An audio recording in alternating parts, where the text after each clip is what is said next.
Welcome back to the channel. So what is old is new again. So if you look at, I'm not sure of the reference number, but if you look at the latest Seamaster, they have an aluminum bezel insert and a dial more like this, which is no more of that ceramic dial. It's engraved like this one is. And I can't remember the tool they use. It's kind of hard because of the lighting here, but we're going to go outside in just a moment and I'll show you. But they are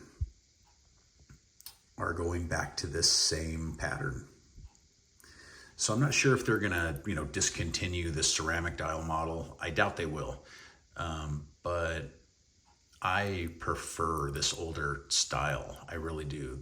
I prefer a watch with an aluminum bezel insert. I prefer that, etched into the dial, because some lighting, see, you can kind of see it right there, where you can see it all etched in, and then it just looks dark blue. So it's really cool. There's a lot going on with this dial. It does so much for the watch. It really does. But yeah, this thing's awesome. This is a 253180 from like 2005 or something like that. In fact, I haven't even checked.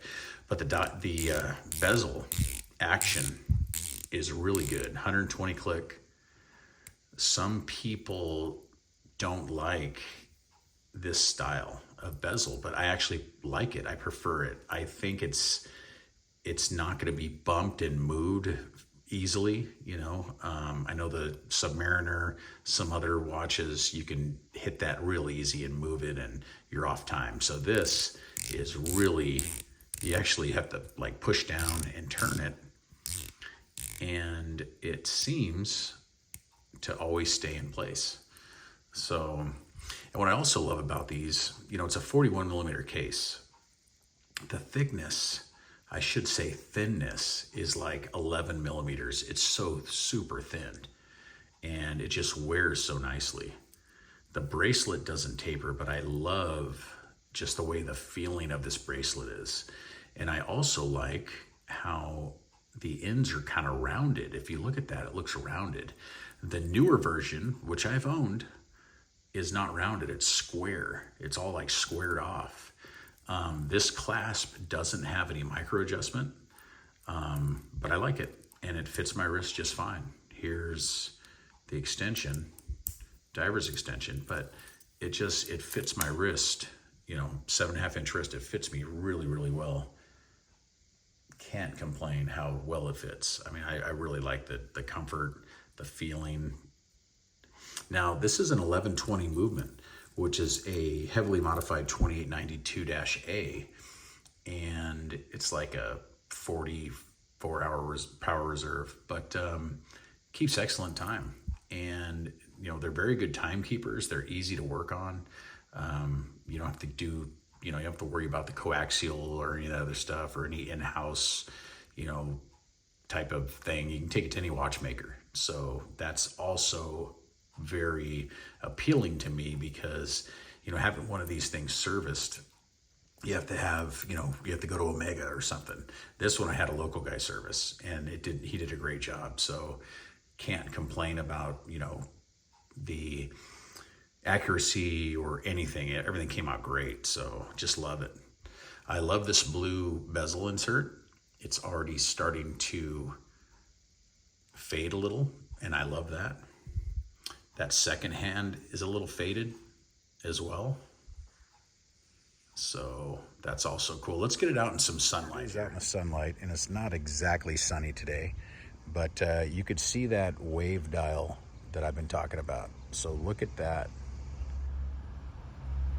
I just love how, if you look there at this angle, you can see the wave. You turn it just a little bit and it starts to go away. Oh, you can see it more there too. But it's just, I don't know, there's so much going on with this dial, and it's so subtle, but cool. You know what I mean? It's really nice. I like that. I love the twisted lugs on Omegas. Everything is proportioned very well. If you look at this helium escape valve, it's not a big old upside down cupcake that everyone complains about on the new one. The crown is a nice size. Like I said, the bracelet, super comfortable. Super comfortable bracelet. Cannot go wrong with that bracelet. And just how thin this thing is. You know, the 2531 is a super thin watch. It's like they had it right in the very beginning. When they came out with this model, they had it right. And this really revamped Omega, because before this they had the pre-bond 200 meter, and that thing, I've never liked it. So I'm sure there's people that like it. You know, Matt Stevens, one of them, but I never liked it. I really never liked it. But this thing is just, it speaks to me. I love this style, and I also like the 225450. Those are my favorite Omegas by far. Also the 220150, the Planet Ocean, that's my favorite Planet Ocean. But if you notice a theme there, they're all pre-ceramic. They're all pre-ceramic because you had a better fitment, better size case. They're just awesome watches that you can't go wrong with them. This is like the sweet spot, and you can get them at a very good price still. So you need to look at that. If you're interested in this model, you guys need to scour the internet and find one. You're not going to be unhappy with it at all. You won't. Let's do a Lume, which is just super bright. Look at that Lume. It's a torch. Great Lume. This would work whatever you need for it. Evenly applied, everything. And this is over 20 years old for this watch. I mean, that's pretty damn good Lume.